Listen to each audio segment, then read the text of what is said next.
The way you start a season has a dramatic impact on the rest of the season. Get it right, and you'll make it a whole lot easier for swimmers to accomplish their goals. Let's talk about how to make it happen. Hi everyone, Andrew here, helping you help your swimmers get faster. The beginning of the season sets the tone for what's to come, and it's the perfect time to install the changes swimmers need to make to go fast.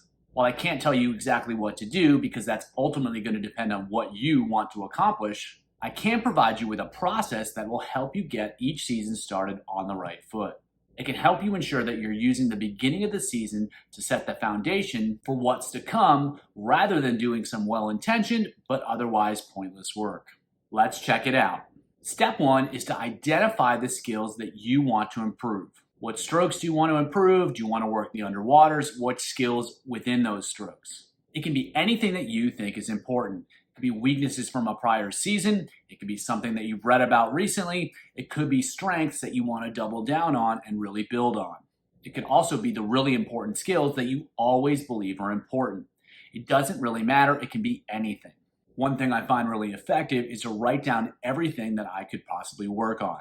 I try to get it all down in one place so I can take a look at it all at the same time. Then I circle the skills that I'm going to focus on. And just as importantly, I cross off the ones that I'm not going to focus on. You can't do it all, so you have to be intentional about what you want to focus on and what you want to develop. It may be uncomfortable, but identifying what you don't want to do, what you're not going to focus on, is just as important as identifying what you are going to focus on. So the first step is to be really clear about what you're going to improve and what you're not going to improve. Next up is identifying the strategies you're going to use to improve those skills. So once you know which skills you're going to improve, you got to figure out how you're going to improve them.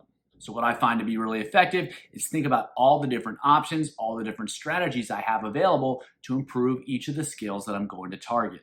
And just like with identifying the skills you want to develop, I try to write down, or at least I have a list somewhere of all the different strategies I could use for any given skill. So what I try to do is identify the 2 or 3 most effective strategies and really focus on those. If there are other strategies I know I won't use or aren't quite as effective as those 2 or 3 that I prefer, I'm going to cross those off too and make sure I consciously decide not to use those strategies so I can focus and spend most of my energy on the strategies that are most effective for those skills. As always, we only have so much time, we only have so much energy, so it's critical to stick with and focus on the strategies that are most effective for getting change. And since these are the actual activities that you're going to use during sets, once you identify what those activities and those strategies are, now you have the tools that you need to start writing practices. Now it comes to implementing these strategies. And so the next key step is to make sure that your swimmers know how to execute all the important strategies that you're going to be using that season, even if it's at an introductory level.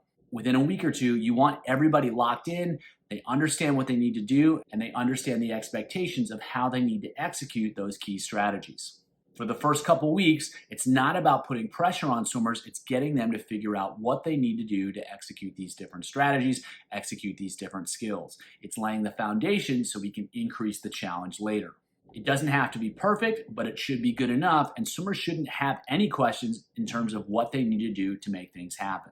And again, it doesn't have to be perfect. As you move through the season, further challenge, further practice, that's going to help to clean those skills up. And during those first couple weeks, you might have to put a lot of focus on making sure swimmers understand these strategies, understand the skills that you're trying to develop. That's okay. At this point, that's the focus and that's what needs to get done.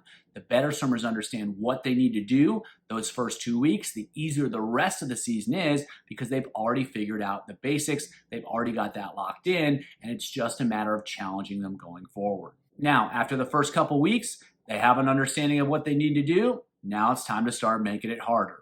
Once they understand the basics, once they understand the entry-level skills that they need to execute, it's time to roll. It's time to add intensity, it's time to add volume, it's time to add complexity in terms of the challenge of the skills that they're executing and in terms of the challenge of the strategies that you're using.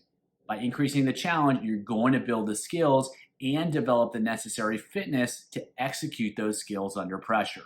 And of course, that's what swimmers need to do in races.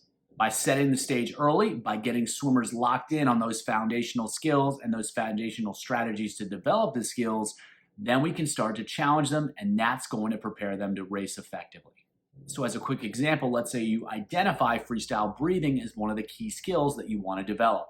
And after looking over the strategies I have to help swimmers improve that skill, let's say that I'm going to use paddle calf freestyle, I'm going to use breathing with a snorkel, and I'm going to use eyes closed swimming to help them improve their breath.